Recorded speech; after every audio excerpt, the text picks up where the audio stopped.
Welcome to an abstract strategy for the ages, a game where kings are chosen by leadership and bloodlines are tested in valor. A true testament to honor, nobility, and righteous resolve. For here the fate of the realms is decided. Two houses compete for their claim to the throne. Noble warriors stand ready to fight for their commander's cause, each seeking glory for their kingdom and the right for their house to wear the crown. Only one may prevail. Only one will leave as king. Welcome to 10150, or most commonly known as XIL. What a lot of people don't realize is the game is not titled with letters, but Roman numerals, which specifies the 3 ways you can win the game. The 3 ways to win are as follows. Be the first to claim dominion by getting 10 fighters on the board and having 5 more than your opponent. Siege one of the 7 towers by surrounding it with 6 of your fighters. And last but not least, conquer the battlefield. Claim 50 points before the other house.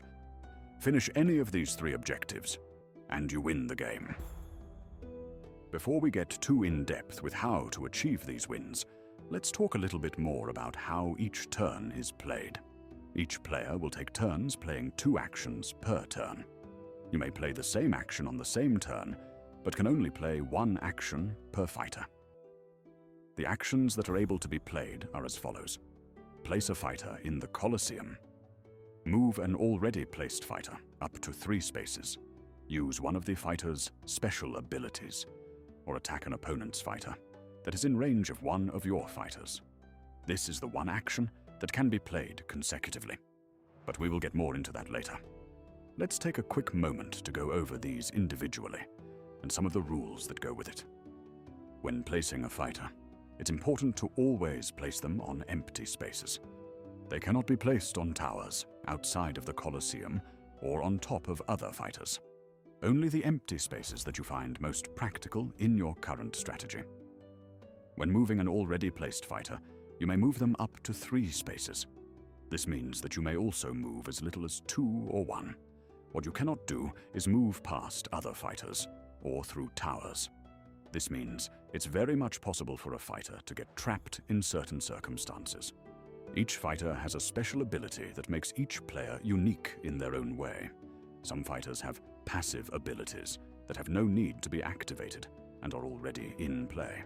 Others, like the Ranger and Gendarme, must be activated in order to be used. The Ranger has the ability to switch spots with any fighter, making them unpredictable and capable of surprise attacks. The Gendarme can push an adjacent fighter 1 space away. If after moving the pushed fighter, an empty space is not present in between, the move is not valid. Also, a fighter cannot be pushed into a space that is already occupied.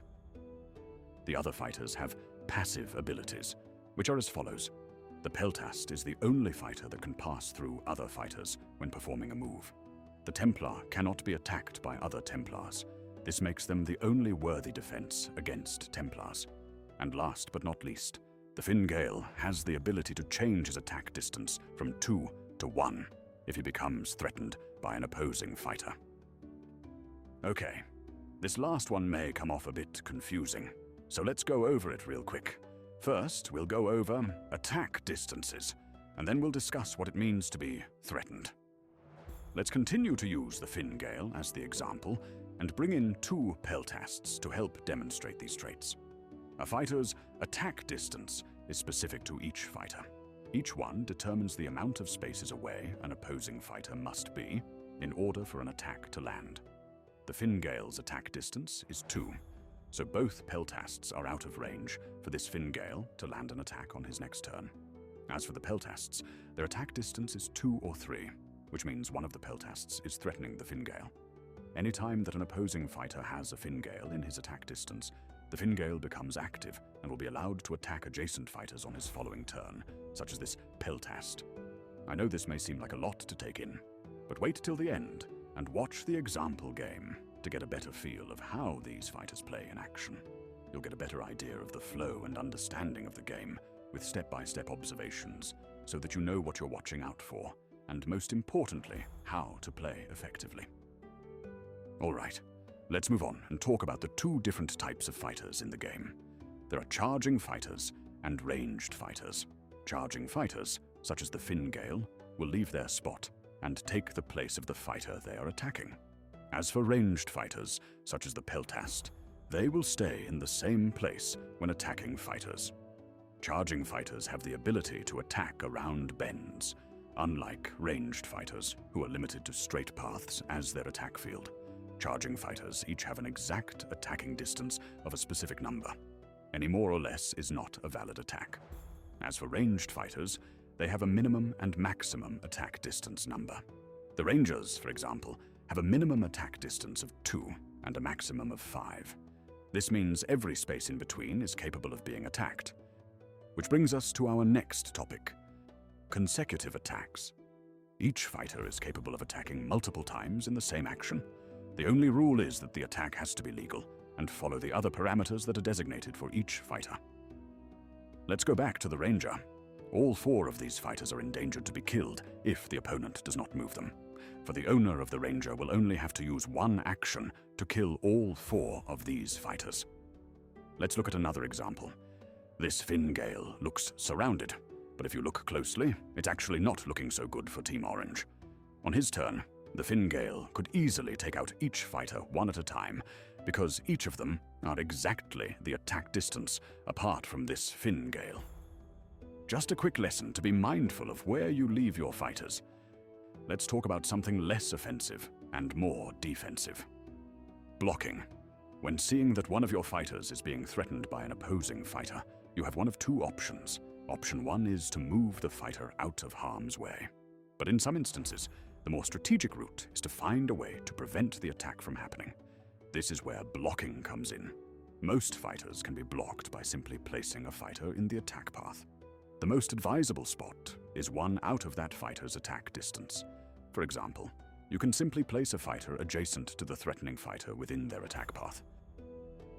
This works for 4 of the 5 fighters, with the Templar being the exception. The only fighter that can block a Templar is another Templar, but we'll show more of this in the demonstration game at the end of this video.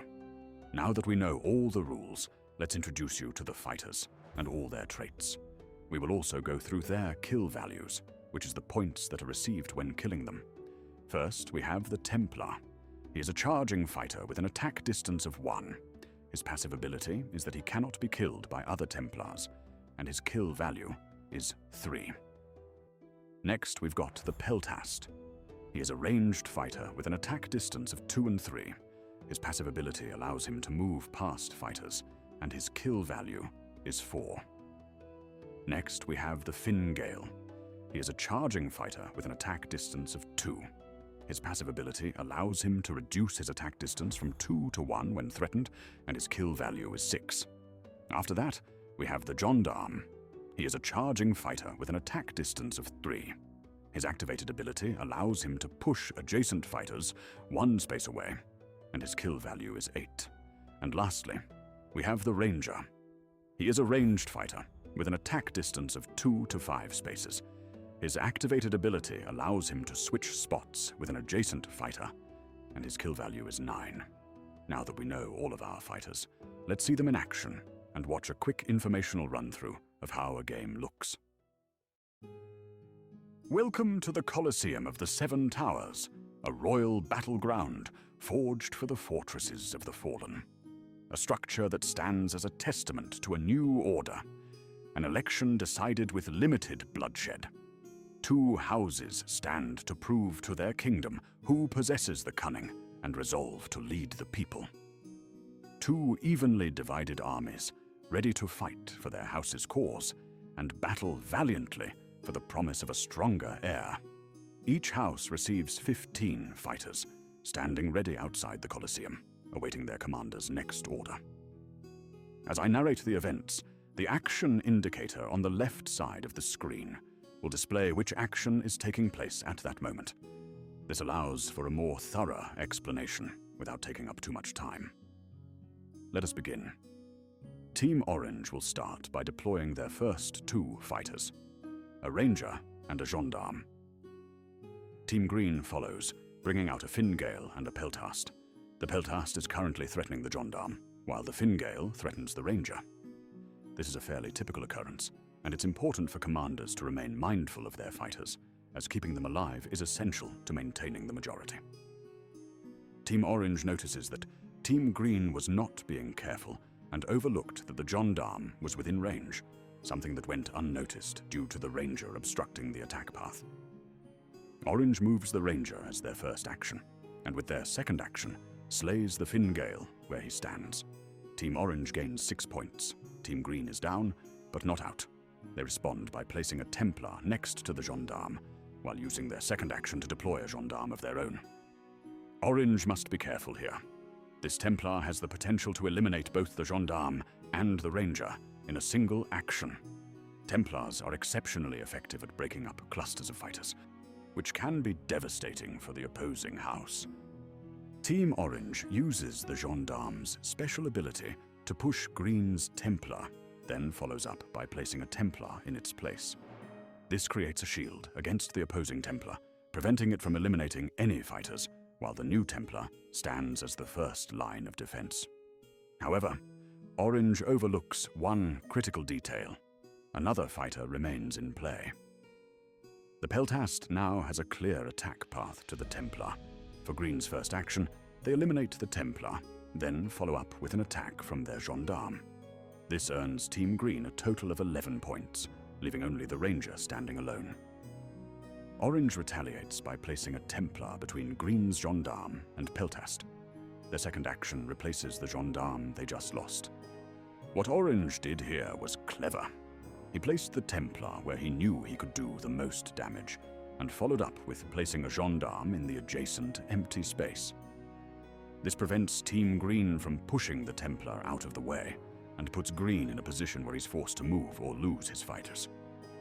Green chooses to move their Gendarme to safety, while positioning it within range of Orange's Ranger. They then place a Fingale within range of their Gendarme.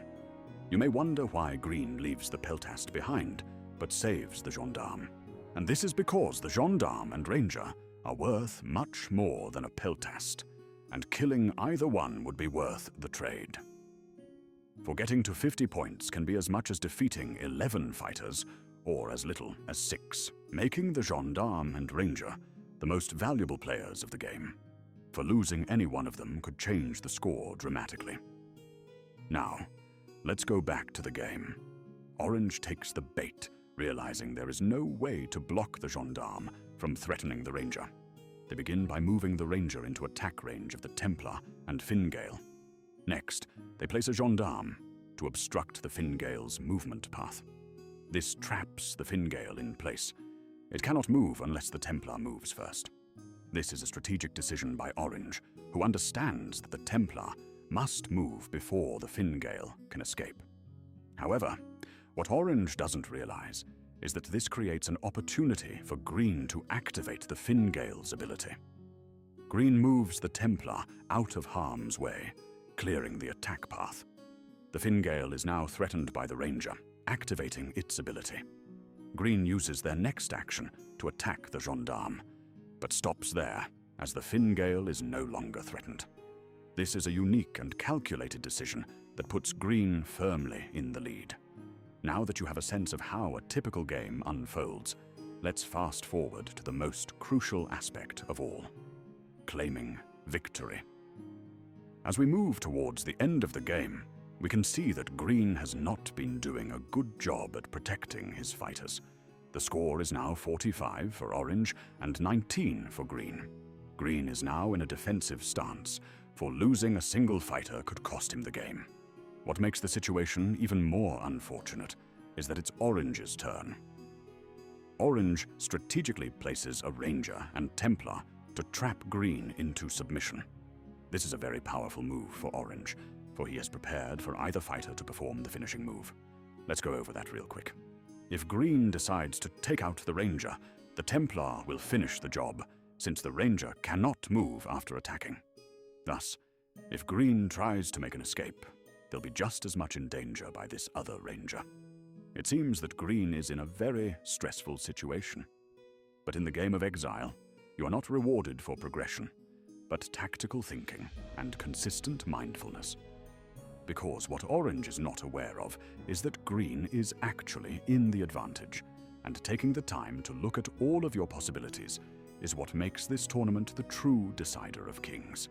Take a close look and see if you can find green's victory. Okay, let's continue and go over our last fighter's special ability. One that is typically overlooked, but in rare cases can be the determining factor of the game. The Peltast. Being the only fighter that can move through other fighters, the Peltast can create a clear path for green's second move, the Gendarme Massacre. An absolutely devastating move for orange, for each of his fighters are exactly 3 spaces away from each other, allowing the Gendarme to kill one fighter after another, till orange is left with nothing, giving green an exceptional 46 points, thus naming green the victorious champion at a time when all hope seemed to be lost. And now I shall leave you with my final lesson. No match is considered a loss until the commander believes he is incapable of leading. Which is why this game stands to show the people that even when you're down, you are definitely not out. For a true leader never gives up, and a true ruler never quits, even when the path to victory is not clear. And that is the game of exile. Now you have the knowledge to lead your army to victory and bring glory to your house. For what makes a great ruler is the power of his mind, for the power of the mind is the most powerful weapon of all. But the question is, who will prove their might as a true leader? For only one may prevail. Only one will leave as king.